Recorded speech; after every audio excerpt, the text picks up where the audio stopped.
Yo, welcome to the show. I'm Zack Poff. Got my girl Myckena Guerrero in the house, hey, a.k.a. everybody. 2 Chainz.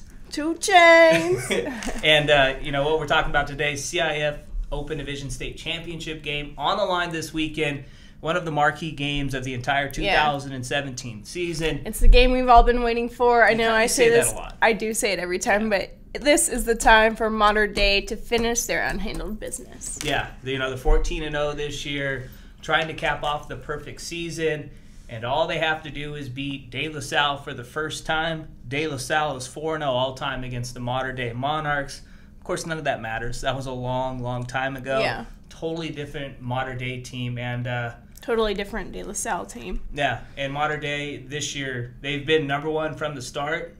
They're 1 win away from finishing the season at number one the entire year. So that's pretty impressive what Bruce Rawlinson's done with the Monarchs. And, he was getting a little bit of heat, not being able to win, a section title since 1999 and never getting to a CIF bowl game, something that started in 2006. And just impressive what Mater Dei has done this year, led by JT Daniels, of course. Yeah. I think they have a totally different flow, totally different chemistry than they've had in the past, and it shows on the field, obviously. Yeah, and if you look at the schedule they've had, winning the Trinity League is one of the toughest things to do in all of high school football. And then they had to answer that winning the CIF Southern Section, Division I field also. So they beat St. John Bosco twice. They beat the Who's Who, Bergen Catholic early in the season. Snapped Bishop Gorman's 55 I was just gonna say that. Thank you. Winning streak. And speaking of Gorman, that's the one opponent they've both had this year. Yes. And one had success and the other did not. I picked Bishop Gorman over De La Salle. You did. Saying. I was wrong. I picked De La Salle. I know. That's why I want to say it. It happens every once in a while where she's right and I'm wrong. It's kind of rare. But De La Salle did not play well against Bishop Gorman. They lost that game 34-7. On the other hand, Mater Dei played very well against a very good Bishop Gorman team. As I said earlier, snapped that 55-game winning streak, 35-21 win at home. DGW, Darian Gruden-Warren, had a big-time pick six. Yeah. Really kind of sealed the deal in that game. But in my opinion, I feel like that's what got Mater Dei's name kind of on that map this year. Yeah, because Gorman last year was the national champs. Of course. Went undefeated, finished the year at number one. And Mater Dei wanted everything that Gorman did last year, and now they're 1 win away. What are some things you're looking into going into this game? Because the one thing a lot of people are saying is De La Salle has that experience of playing in the CIF State Bowl game. Yeah. This is the 12th straight year they'll be playing. They've been there every single season. They're 7-4 in the previous 11, and this will be Mater Dei's first time. But I don't look at it being too big of a thing for Mater Dei because they play in the Trinity League and they play in the CIF Southern section. Yeah. I mean, when you think about it, Mater Dei has a way tougher schedule than De La Salle has said. And I know a lot of people are saying, well, yeah, they've been there 12 times. But this is a different team here, everybody. Mater Dei is a different team than they've had in the past. So I'm looking forward to seeing a battle. I really hope De La Salle puts on a good show. Yeah. Mater Dei, I already know, is going to put on a good show. But, I mean, we'll just have to wait and see what's going to happen. Yeah, and I mean, if you look at the year Mater Dei's had, I've been saying this all season. I believe this is the best high school football team I've ever seen in my 4 years working here. And a lot of people are saying this might be the best team over the last decade. It's kind of stirred up a debate. But if you look at Mater Dei, JT Daniels, a quarterback, leader in the clubhouse right now for National Player of the Year. All he's done this season is throw for nearly 4,000 yards, 49 touchdowns, and only has 4 INTs. So he's been balling. And the thing that's impressed me with JT, what he's doing on the ground. Oh, I know. Rushed for 500-plus yards and 7 TDs. That's what I was saying. I mean, we've seen his wheels. We've seen him hurdle over people. Dudes. I mean, I can't wait to see what tricks that he has up his sleeve when it comes to Sacramento. And, he's going to USC, 2019 guy. Looks like he's going to be that quarterback that takes over for Sam Darnold. Obviously, if Darnold decides to come back next year for his third season. But you look at the wide receiver position, Amon-Ra St. Brown, stud. Brew McCoy. Yeah, they're the best combo in the nation. We've said that time and time again. Yeah, Amon-Ra and JT. I don't know if there's a better 1-2 punch in all of high school football. And then you throw in guys like C.J. Parks, Nico Remigio. You got Jacoby Harper running the ball along with Chris Street. And, I mean, obviously the offensive line with Tommy Brown. Oh, of course. Do they have the best offensive line in high school football? I believe that they have the best offensive line in high school football. Yeah. I mean, just the way he takes care of JT is impeccable. I mean, I remember that the dad said, he was like, JT has so much time that he can eat a sandwich back there. And I was like, that is totally true. I mean, he does. I mean, I wouldn't go that far. Maybe a 6-inch. Okay. And, you know, I've been giving Tommy Brown a bunch of love, but Chris Murray's been just as good protecting for JT. He's another big-time offensive lineman. They're both going to have a good chance to be first-team All-Americans this year just for what they've done for the offensive line for Mater Dei. Yeah. And then you look at the defense for the Monarchs. Oh, yeah. You know, they're probably going to be without Solomon Tuliaupupu once again. Yeah, due to his broken foot. Congratulations on getting the Dick Butkus Award, though. For best linebacker in high school football. Well-deserved. Hey, I tell you what, Solomon, if you want to go to SC2, go ahead. Bishop Gorman's Palai. Oh, I just butchered his name. Palai Naotiote announced he's staying with USC. They also got Raymond Scott coming in from Narbonne, who will also be playing this weekend. So feel free, Tuliaupupu, to come shore up that linebacking position with those two boys. But I think it's either that or Notre Dame, so we'll see. Ohio State's in the mix, too, for sure.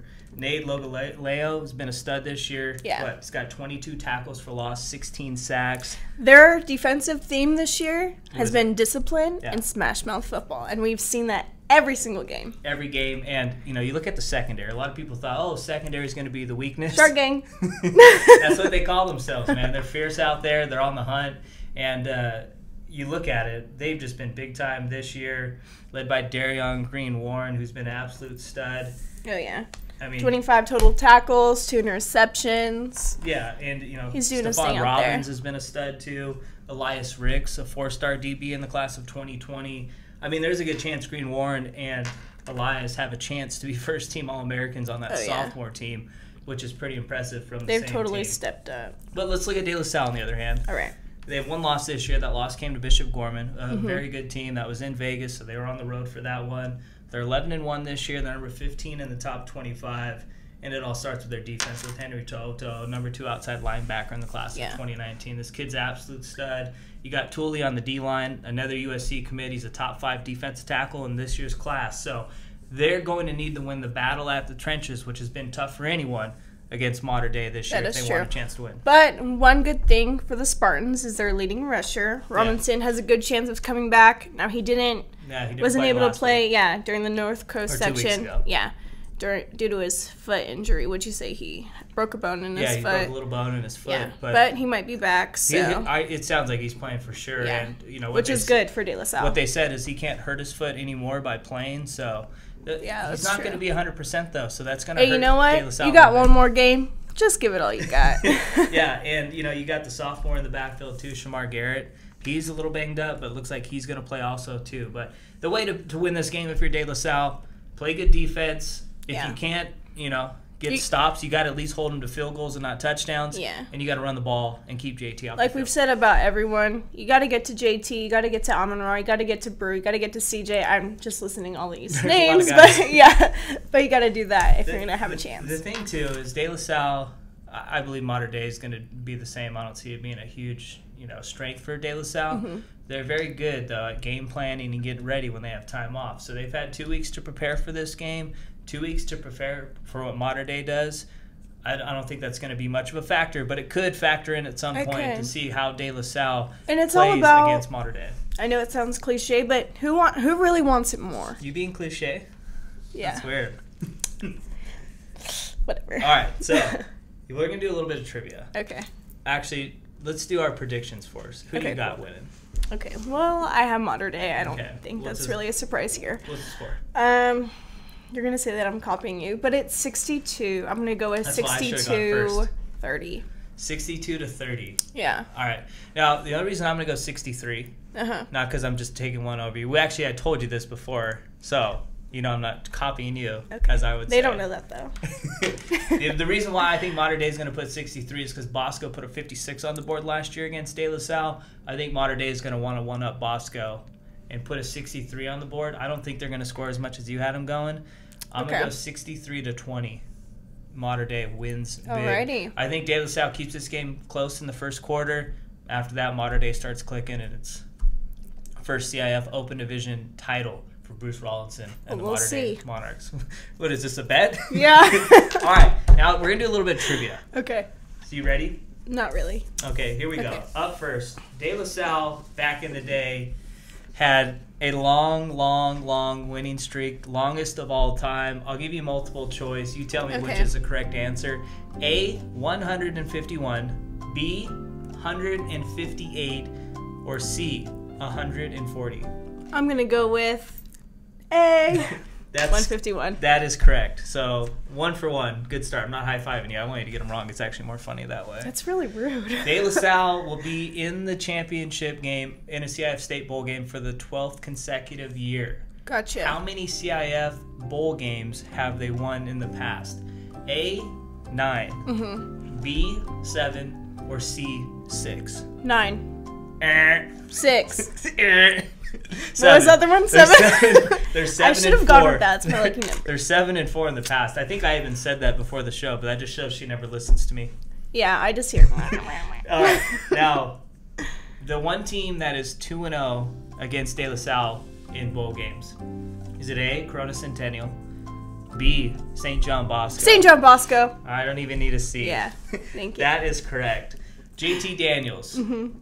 What does JT stand for? I'm not even going to go multiple choice here. Jonathan Tyler. I was actually really surprised when I heard that. Yeah. So you 3 out of 4 right now? Yeah. Okay. When was the last time Mater Dei won a section 1999 title? 1999. That is correct. I'm that good. I know. All right.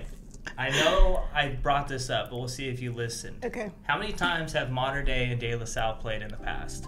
A, 6, B, 7, or C, 4? 6, 7, or 4? 4. I can't get you. That's right. Oh my gosh. Good job. 5 out of 6, I think. I'm just going to stop there. Thank you. He doesn't want to be embarrassed anymore. Okay, everyone gets lucky every once in a while, all right? That's all the time we got. We both got Wait, no. What else we got?